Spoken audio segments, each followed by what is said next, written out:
A documentary on Apostle Joseph Ayo Babalola of the Christ Apostolic Church, CAC. Introduction and birth.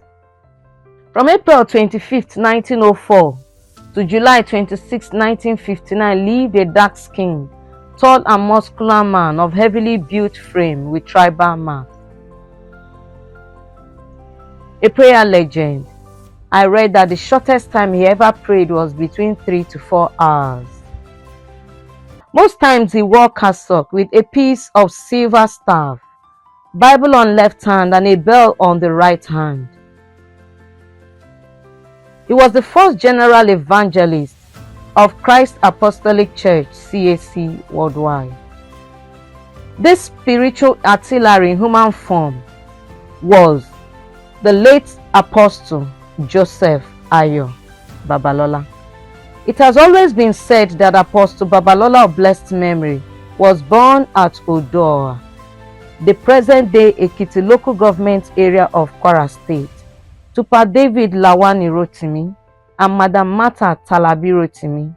However, there is an emerging information that he was actually born at Imolinyu Kotun Ile, Okero local government area of Kwara State. His father was a committed member of the Church Missionary Society, CMS. Education and call. Late Apostle Babalola stopped his formal education at Standard 4 to try his hand on some skills. One of such skills was driving.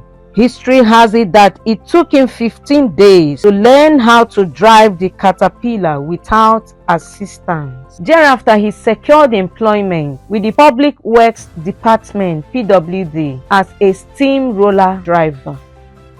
While on duty along Ilesha-Akure Road in October 1928, the steamroller he was driving stopped functioning. Efforts to restart the steamroller proved abortive. At this point, he heard a voice that told him to abandon his job and go and preach the gospel.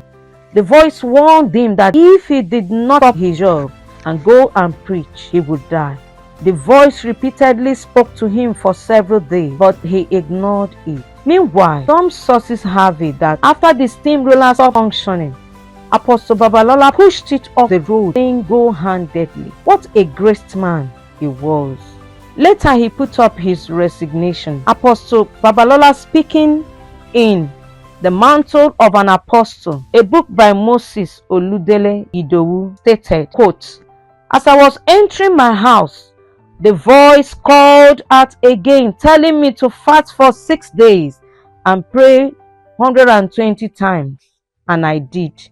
Unquote. During the fast, the Lord Jesus visited him and gave him a bell, which symbolized the Lord's authority given to him to ward off evil spirits. He was also given a rod with the interpretation in Psalm 2, 8-9. Thirdly, he was given a bottle of water, which was for healing of all sicknesses and ailments. He was told that anytime he prayed over water and gave it to the people, they would be healed. Some sources have it that he was advised against the use of medicine, that he should teach believers to trust God for healing. He continued in fasting and prayer day and night on the mountains and in the forest for 6 months, preparing himself for the task ahead.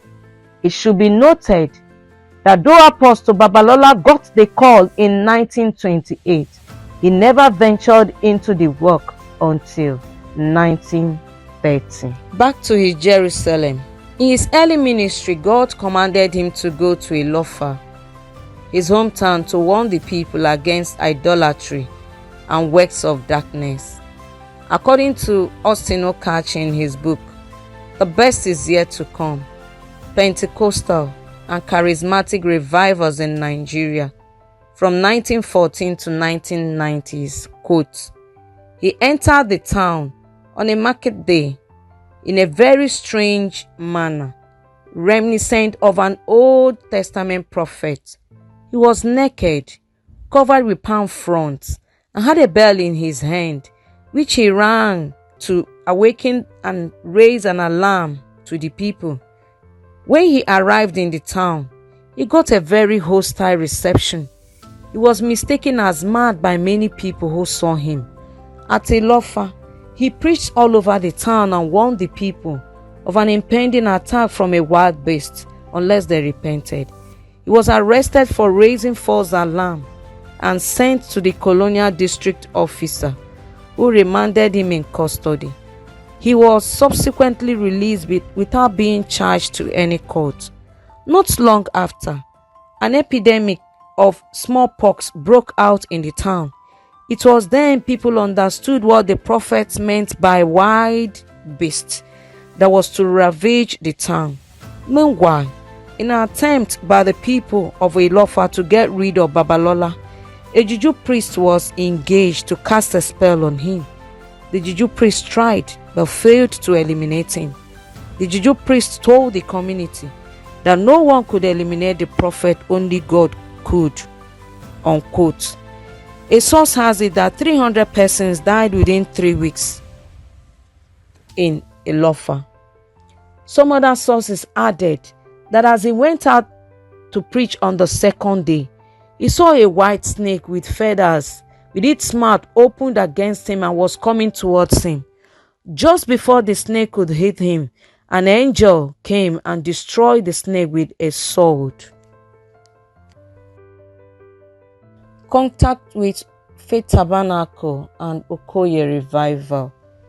In 1918, a group, Diamond Society of Nigeria, which later changed its name into Faith Tabernacle, was founded. It existed in the Anglican Church as a praying team and was affiliated to the American Faith Tabernacle.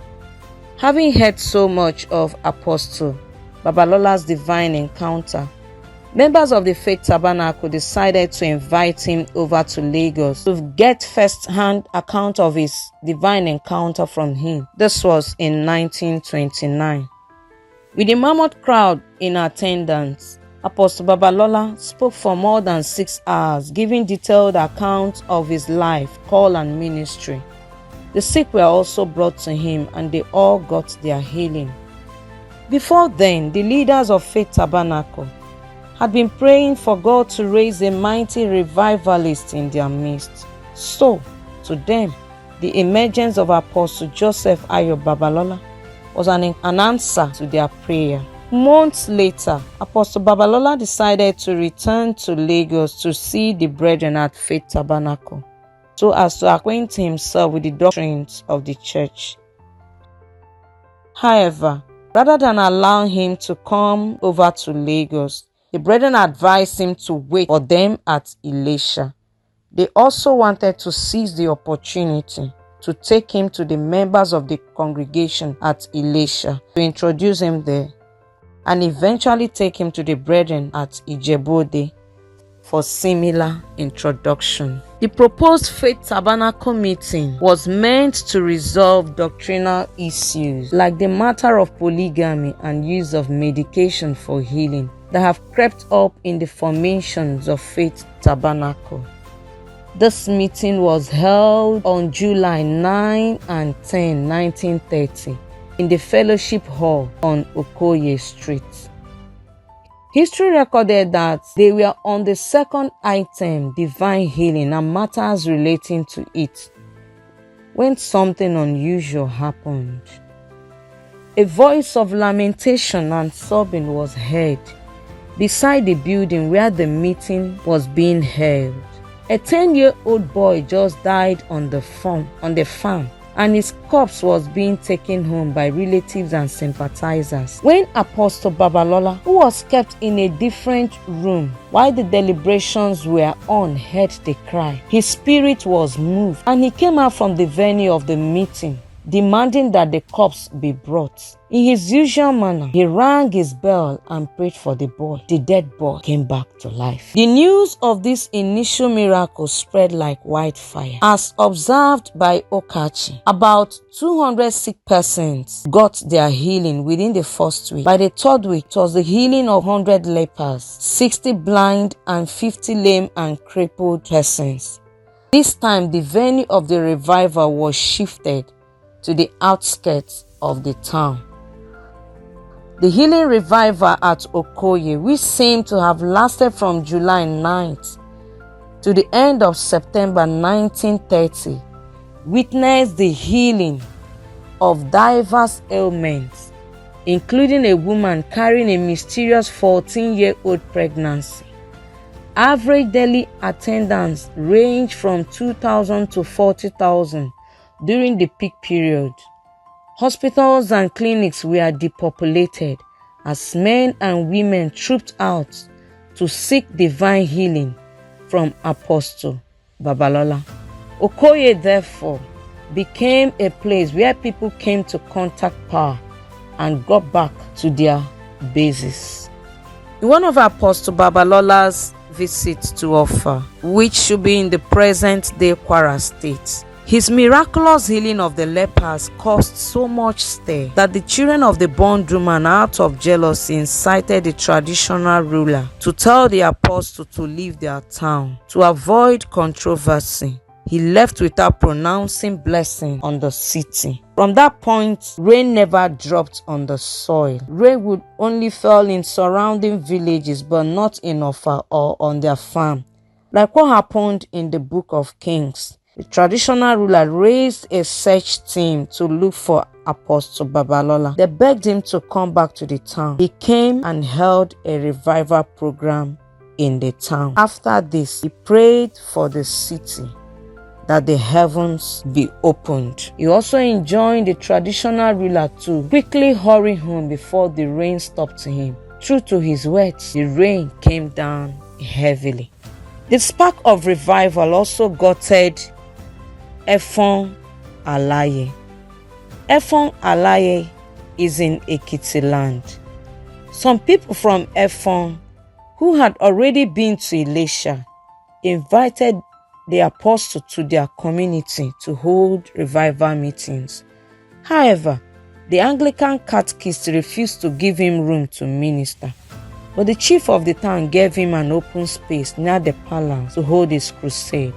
With the intention of demonstrating the power of God, Babalola deliberately chose the evil forest where no one had entered to do his crusade. This place later became his permanent station. He was also buried here. During the Efon crusade, shrines were destroyed and the traditional ruler surrendered to Christ. The birth of the Apostolic Church and Christ Apostolic Church. One of the sources consulted has this to say: Babalola had no intention of starting a church from onset. Usually he would advise crowd that came to his revivals to go to the church nearest to them if they were Muslims or heathen, and would advise the Christians to go back to their churches. As a result of this, his revivals swelled the membership of most of the existing mission churches. However, God soon corrected him on this type of practice, likening him to a fisherman who catches fishes with one hand and throws them back to the river with the other. As he waited before God further in prayers, he received a clear leading to gather his converts together to form a church. He was praying one day, and as he opened his eyes, a white envelope dropped down and he picked it. On looking closely at the back of the envelope, he saw Apostolic Church, and he immediately knew that was the name the new church was to be called. This was before the coming of the British Apostolic Church missionaries to Nigeria, unquote. The new movement, the Apostolic Church, faced a lot of persecution in the hands of the colonial government, the traditional religious adherents and rulers, and the existing mission churches. This made it to invite the Apostolic Church of Great Britain in a collaborative effort to stem the wave of persecution. These missionaries from Bradford came to join them in the work in 1931. Truly, the persecution stopped because the missionaries came with a letter of authority from their home country. However, Another wave of persecution, heavier than the first, started within. The missionaries never saw anything wrong in using medicine when someone was sick, considering the number of missionaries who had died as a result of malaria simply because they did not use medicine. In fact, the missionaries were not ready to gamble with their lives. Apostle Babalola and his group, on the other hand, believed that the use of medicine was not necessary. They believed in divine healing without any form of medicine, native or orthodox. According to him, that was God's commission to him originally. This disagreement, therefore, led to a division of the Apostolic Church and birth of the Christ Apostolic Church (CAC). Thus, Apostle and his associates severed every link with the European-led Apostolic Church. On April 25, 1935, Apostle Babalola got married to his wife Dorcas Adetun. She was from Elisha. About 6,000 people attended the wedding. Their union produced 4 children. One died when the apostle was still alive. Another of the children, who had sickle cell anemia, also died in 1968. Presently, there are 2 of the children of the late apostle who are still alive. Strange manifestations. In his lifetime, Apostle Babalola exhibited some strange manifestations that beat the human imagination. Some of these were: 1. He dropped out of school at standard 4, yet he could recite all 150 chapters of the book of Psalms. 2. An oral tradition consulted said he could detect when his interpreter misinterpreted or misrepresented his message. 3. He never used a microphone, yet his voice could be heard within 2 kilometers circumference. 4. One day he wanted to pay somebody a certain amount of money at Area Ekiti, not too far from Efon Alai, but the money was not complete. All the same, he gave the person he was sending the amount. When the person got to area to pay the money, it was complete. 5. Miraculous travels. This is the most difficult to believe in Prophet Babalola's story. Records have it that there was a day he was traveling to Lagos from Osogbo in his car with his driver. Somewhere in Osogbo, the vehicle developed a fault and they had to park. While the driver was trying to rectify the fault, Apostle Babalola carried his Bible and told the driver to meet him on the way. He began to go on foot. In those days, there were not many vehicles, so in 1 hour, a vehicle might not. Before long, the driver rectified the problem and started on the way to catch up with the bus. But to his amazement, he never could see Babalola on the way. Even with increase in his speed, he could not sight him. It was when the driver got to Lagos, he saw the apostle preaching. There was also another instance where the apostle and his associates conducted a pastoral visit to Ewaji, a town near Efon. In those days, there was only 1 footpath from Ewaji. After the assignment and they were returning, people still held to the apostle for individual ministrations. Since it was not his habit to drive people away from his sight or refuse to pray for anyone who needed his attention, he continued with the people. When these 3 associates noticed this, they decided to leave him with the hope that he would join up soonest. After covering hundreds of meters and were already looking at Efon from the hills, they decided to stay somewhere and wait for him.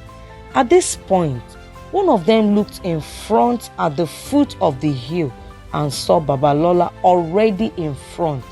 He told his other partners that it appeared he saw someone that looked like Oga, as he was popularly called, but the remaining 2 disagreed. When Babalola noticed the controversy, then he stopped and waited for them. They met up with him and could not believe their eyes. Apostle Babalola got back to Efon before them.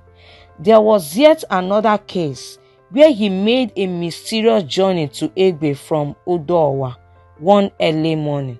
He was not seen at Odowa, and they were looking for him. They found him later at Egbe. The people at Egbe said he arrived very early in the morning, almost at the same period when he had disappeared from Odowa. Proof of divine power. One time, Prophet Babalola got a spiritual signal to get ready for a confrontation with the hosts of darkness. This prompted him to embark on a 21-day fasting and praying in the bush and mountain. On one of the days, as he laid before God, an insect came upon him and was biting him. He wanted to kill the insect. God told him to leave the insect alone. After a while, the insect died on its own. On another day, as he was still before God in prayer, a python crawled over him. When he opened his eyes, he shouted, "In the name of Jesus!" God told him again to leave the snake alone and concentrate on his prayers. When he finished his prayers, he looked and saw the python dead. Handing over of Christ Apostolic Church. Apostle Babalola formally handed over CAC to the pastors at a convention in 1957. Call to glory. As far as man is concerned, death is inevitable. It's a necessary end. From 1957, Apostle Babalola began to talk about his death, though most of his followers did not understand him. On Sunday, July 26, 1959, he was called to glory at age 55 and was buried at Efon Alaye. Before he died, the room where he was staying quaked and vibrated as if experiencing a tremor. All the people in the building noticed it. There was a great shout, "Hi, hi, hi," 3 times, and his soul left. When the young man who was attending to him saw that he has given up his ghost, he quickly ran to inform the elders and other ministers. As they rushed into his room, they started serious prayers, asking God to return Apostle to them. Almost 1 hour into this prayer, God opened the eye of one of them to see Apostle Joseph Ayo Babalola standing before the mighty gates of heaven. And the gates opened, and the host of heaven stood to welcome him with songs and jubilation. He entered through the gates of heaven and was received inside. Then he laid his sword at the feet of Jesus. At this point, the Lord told the prophet who saw the vision that Apostle Babalola cannot come back to them as they wished, because heaven has received him. Let us pray.